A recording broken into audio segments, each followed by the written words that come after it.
오늘 말씀은 이사야서 25장 1절에서 12절까지의 말씀입니다. 한 절씩 교독하시고 마지막 절은 함께 읽겠습니다. 주님은 나의 하나님이십니다. 내가 주님을 높이며 주님의 이름을 찬양하겠습니다. 주님께서는 놀라운 일들을 이루시고 예전에 세우신 계획대로 신실하고 진실하게 이루셨습니다. 주님께서는 성읍들을 돌무더기로 만드셨고 견고한 성읍들을 폐허로 만드셨습니다. 우리의 대적들이 지은 도성들을 더 이상 도성이라고 할 수 없게 만드셨으니 아무도 그것을 재건하지 못할 것입니다. 그러므로 강한 민족이 주님을 영화롭게 할 것이며 포악한 민족들의 성읍이 주님을 경외할 것입니다. 참으로 주님께서는 가난한 사람들의 요새이시며 공경에 빠진 불쌍한 사람들의 요새이시며 폭풍우를 피할 피난처이시며 떼약볕을 막는 그늘이십니다. 흉악한 자들의 기세는 성벽을 뒤흔드는 폭풍과 같고 사막의 열기와 같습니다. 그러나 주님께서는 이방 사람의 함성을 잠잠하게 하셨습니다. 구름 그늘이 떼약볕을 열기를 식히듯이 포악한 자들의 노랫소리를 그치게 하셨습니다. 만군의 주님께서 이 세상 모든 민족을 여기 시온산으로 부르셔서 풍성한 잔치를 베푸실 것이다. 기름진 것들과 오래된 포도주, 제일 좋고 잘 익은 포도주로 잔치를 베푸실 것이다.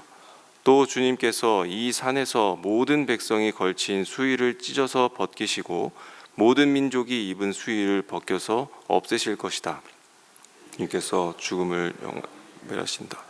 주 하나님께서 모든 사람의 얼굴에서 눈물을 말끔히 닦아주신다. 없애주신다. 이것은 주님께서 하신 말씀이다. 그날이 오면 사람들은 이런 말을 할 것이다.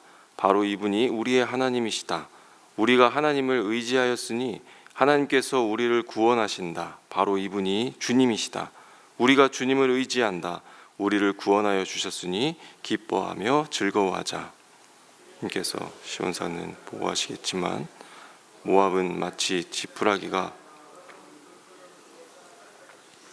제자리에서 짓밟히게 하실 것이다.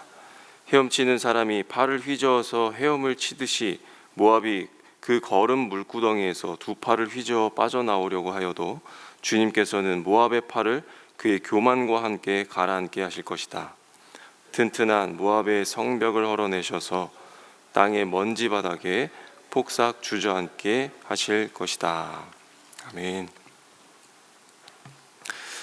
네, 우리 인생에서 폭풍과 같은 일이나 또 우리를 무너뜨리고 망가뜨리는 그런 공격이 없다면 얼마나 좋겠습니까?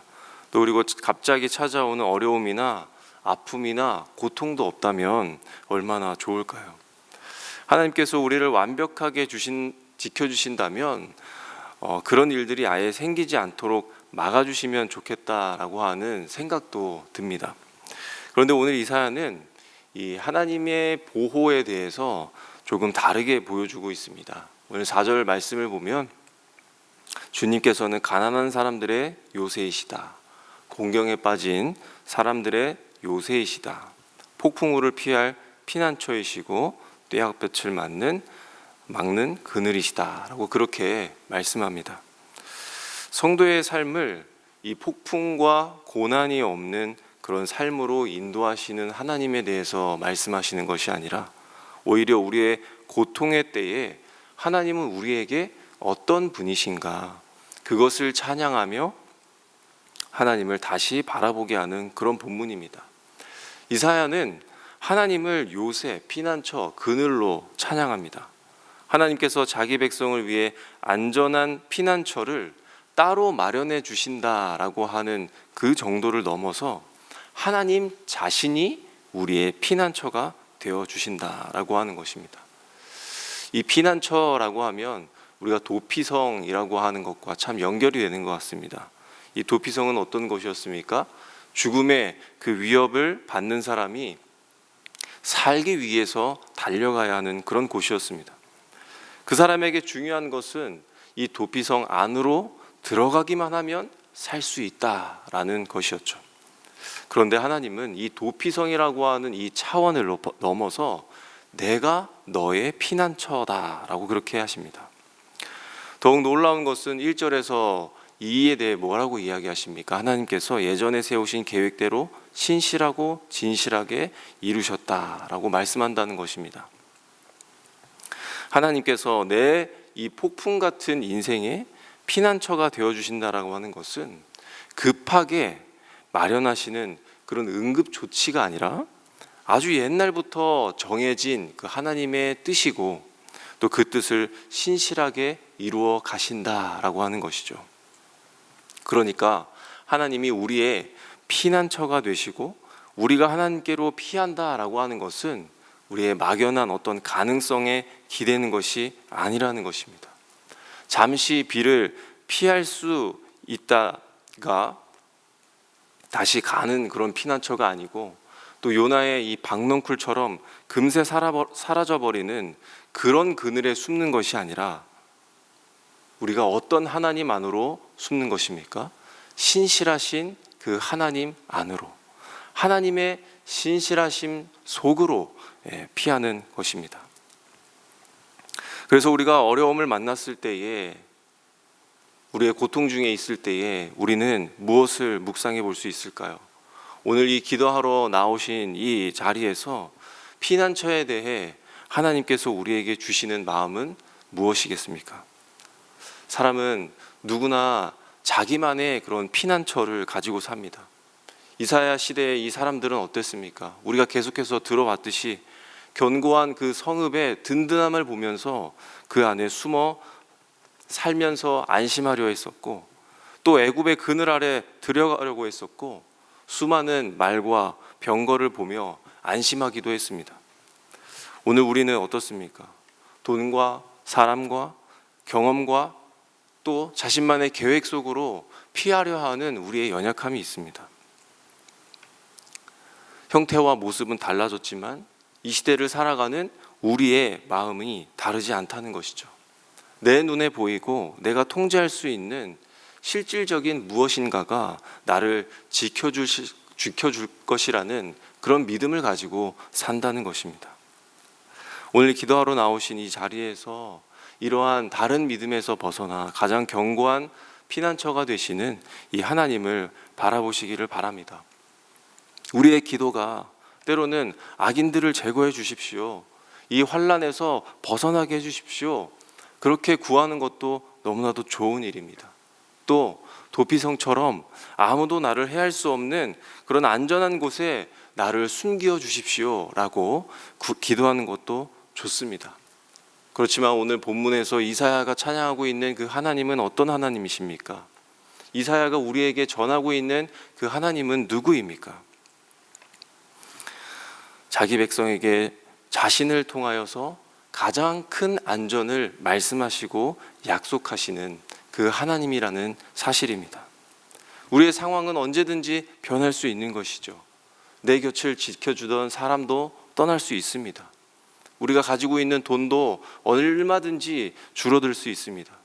내가 세운 계획도 무너질 수 있습니다. 오늘 2절에서도 그렇게 말씀하시지 않습니까? 성읍들을 돌무더기로 만드시고 견고한 성읍들을 폐허로 만드시는, 이것은 무엇이겠습니까? 우리가 세운 이런 견고해 보이는 피난처도 사실은 영원하지 않다라고 하는 것을 의미하는 것이지 않겠습니까? 그러나 1절은 하나님께서 신실하시다라고 그렇게 말씀합니다. 이 말은 무슨 일이 일어나도 내가 피할 하나님이 계신다, 바로 이것이 성도의 고백입니다. 그래서 어쩌면 우리가 구해야 할 것은 하나님, 이 폭풍이 빨리 지나가도록, 이 폭풍이 빨리 사라지도록 그렇게만 구할 것이 아닐 것입니다. 하나님, 이 폭풍 속에서 내가 다른 곳으로, 다른 것으로 피하지 않고 하나님께 피하게 하시고 하나님이 정말 나의 피난처 되신 것을 알게 하여 주시옵소서. 이것이 오늘의 우리가 드릴 기도일 것입니다.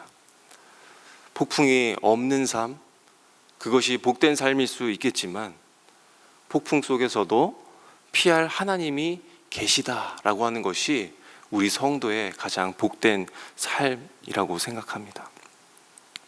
변함없이 신실하신 하나님께 피하는 것, 그것이 가장 안전한 자리인 것이죠. 이 진리가 오늘 우리의 가장 큰 발견이 되고 우리의 삶의 내용, 우리의 믿음의 내용이 되시기를 간절히 소망합니다. 오늘 6절부터는 갑자기 본문의 분위기가 달라지죠. 하나님께서 시온산에서 만민을 위한 그런 잔치를 베푸신다라고 그렇게 기록하고 있습니다. 그리고 8절에서 아주 놀라운 약속을 하시죠. 주님께서 죽음을 영원히 멸하신다. 그리고 주 하나님께서 모든 사람의 얼굴에서 눈물을 말끔히 닦아주신다. 그의 백성이 온 세상에서 당한 수치를 없애주신다. 하나님께서는 어떻습니까? 우리의 피난처가 되어 주시기도 하지만 마침내는 우리를 울게 하던 것까지 끝내시는 분이다 라고 하는 것을 우리에게 알게 합니다. 이 풍성한 잔치는 언제 열 수 있는 것이겠습니까? 우리의 위험이나 슬픔이 다 지나간 뒤에야 마음 놓고 열 수 있는 것이 잔치입니다. 여전히 불안감을 갖고 있고 여전히 두려움이 남아있는데 우리가 온전히 기뻐하며 잔치를 벌이기는 쉽지가 않은 것이죠. 그런데 하나님께서 자기 백성을 위해 잔치를 베푸신다는 것은 하나님께서 마침내 그들을 짓누르던 모든 것 위에 승리하셨다. 그 승리를 이루신 것을 우리에게 보여주고 있는 것입니다. 사망을 삼키셨다. 우리는 사망에 사실 삼켜지는 자들입니다. 그러나 그 사망마저도 하나님께서 삼키셨다. 그렇게 말씀하시죠. 모든 얼굴에 눈물을 닦아주신다. 이것은 지금 눈물을 닦아주시고 다음에 또 울면 다시 닦아주시겠다라고 하는 정도가 아니라 아예 우리의 그 눈물을 지우시겠다라고 하는 하나님의 약속입니다. 또 당한 수치를 없애주신다라고 하는 의미는 무엇이겠습니까? 세상이 하나님과 하나님의 백성을 조롱하고 우리의 믿음을 비웃지만 마지막에는 자기 백성이 옳았다. 하나님을 기다린 그 믿음이 헛되지 않았음을 드러내신다라고 하는 놀랍고도 완전한 이 하나님의 구원에 대해서 말씀하고 계신 것입니다. 하나님은 우리를 폭풍 가운데서 숨겨주시고 가리워주신 데서 끝나지 않습니다. 마침내 우리를 삼키는 그 사망을 삼키시고 우리의 눈물과 우리의 수치를 거두시는 하나님, 이 하나님을 바라보시기 바랍니다. 그래서 9절에서 이렇게 고백하지 않습니까? 바로 이분이 우리의 하나님이시다. 우리가 하나님을 의지하였으니 하나님께서 우리를 구원하신다. 바로 이분이 주님이시다. 우리를 구원하여 주셨으니 기뻐하며 즐거워하자. 하나님의 백성은 어떤 자들입니까? 오늘 이 본문에서도 알 수 있듯이 자기 힘으로 해결하는 자들이 아니라 하나님을 기다린 자들이 바로 하나님의 백성입니다. 그 기다림은 아무것도 하지 않는 기다림이 아니죠. 성경에서 말하고 있는 이 기다림은 곧 하나님께서 어떤 분이신지를 우리가 잘 알기 때문에 그분보다 먼저 결론 내리지 않는 것, 그것이 바로 기다림입니다. 아직 상황이 바뀌지 않았어도 하나님이 신실하시다는 것을 믿고 아직 구원이 눈앞에 보이지 않아도 하나님께서 약속하신 것을 반드시 이루신다라고 하는 그 믿는 것이죠. 하나님이 신실하시기 때문에 우리 또한 기다릴 수 있습니다. 물론 우리에게 기다린다라고 하는 이 기다림은 굉장히 힘들고 또 인내가 필요하고 참기가 어렵습니다. 그러나 하나님이 주시는 기쁨은 단지 우리의 문제를 해결하는 데 있지 않습니다. 거기에서 끝나지 않는다라고 하는 것이죠. 아, 내가 기다렸던 하나님이 바로 이런 하나님이셨구나. 하나님은 신실하셨구나. 이것을 알게 되는 기쁨이 우리 성도에게 있다라고 하는 것을 말씀합니다. 성도 여러분, 우리가 오랜 시간 기도해 왔고 또 아직 응답을 받지 못한 우리의 기도 제목들이 있을 것입니다. 여전히 우리는 슬픔 가운데 있을 수 있고 낙심될 때도 있습니다. 그러나 성도의 기다림은 막연한 그런 낙관이 아닙니다. 오늘 이사야의 고백처럼 바로 이분이 주님이시다. 우리가 주님을 의지한다. 우리를 구원하여 주셨으니 기뻐하며 즐거워하자. 이는 우리의 하나님이시라. 이런 고백으로 우리가 기다릴 수 있는 것입니다. 이런 고백으로 기다리는 것입니다. 정리하면 무엇이겠습니까?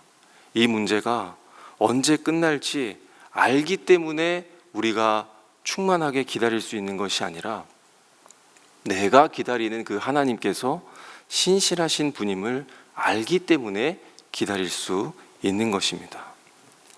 성도 여러분, 우리가 기다리는 하나님이 누구신지를 바라보시길 바랍니다. 하나님이 내게 무엇을 해주셨는가를 넘어서 이 고난을 지나며 하나님이 누구신지를 더 깊이 알고 그 하나님을 기뻐하게 되는 이 믿음의 복이 오늘 성도님들의 삶에 충만하기를 간절히 소망합니다. 오늘 말씀을 붙들고 함께 기도하게 하면 좋겠습니다. 우리가 폭풍이 사라져야만 그 하나님을 신뢰할 수 있는 것이 아니라 어떤 폭풍 가운데서도 피난처가 되시는 하나님을 바라보며 기다릴 줄 아는 그런 성도의 삶을 하나님 은혜 내려 주시옵소서. 사망과 또 눈물까지 삼키시고 또한 마침내 잔치를 베푸실 그 주님의 신실하심을 믿으며 오늘을 살아가는 제가 되게 하여 주십시오 라고 그렇게 기도하면 좋겠습니다. 또 우리 가정을 위해서 기도하겠습니다. 우리의 모든 이 가정이 어려움과 염려 가운데에 세상의 방법보다 하나님께 먼저 피하는 그런 믿음의 가정을 이룰 수 있도록 지혜와 그런 마음을 더하여 주시기를, 부모와 자녀가 함께 하나님을 우리의 피난처로 고백하며 말씀과 기도로 서로 붙들고 세워가는 그런 가정 되게 하여 주시옵소서라고 기도해 주시겠습니다. 또 우리 교회 일정을 위해서 기도해 주시길 원합니다. 우리 8월 14일 톡틴 중등부와 또 이슬 청년 여름 수련회가 있습니다. 이 시간과 장소 가운데에 성령으로 충만히 역사하셔서 다음 세대가 하나님을 인격적으로 만나고 복음 위에 굳게 설 수 있도록, 또 듣는 말씀과 또 우리의 입술로 드리는 그런 찬양 그리고 교제와 모든 일정들을 하나님 지켜주시고 우리 섬기는 교육자와 또한 교사들에게, 우리 교사 목자들에게 지혜와 사랑과 새 힘을 더하여 주시기를 함께 기도해 주시겠습니다. 또한 단기봉사팀이 있습니다. 또 내일 튀르키예 그리고 토요일 15일에는 우리 네팔 단기봉사팀이 출발하게 됩니다. 이 모든 시작과 또 이동과 하는 사역들 가운데서도 안전하게 지켜주시고 또 만나는 영혼들에게 그 그리스도의 사랑과 복음이 전해질 수 있도록 우리의 열심보다도 먼저 일하시는 그 하나님을 신뢰하고 겸손히 섬기며 또 보내는 자와 또 가는 팀이 함께 그 하나님의 선교에 참여하는 그런 기쁨을 누리게 해달라고 우리 함께 기도하신 후에 우리의 각자의 기도 제목을 하나님께 올려드리도록 하겠습니다. 함께 기도하겠습니다.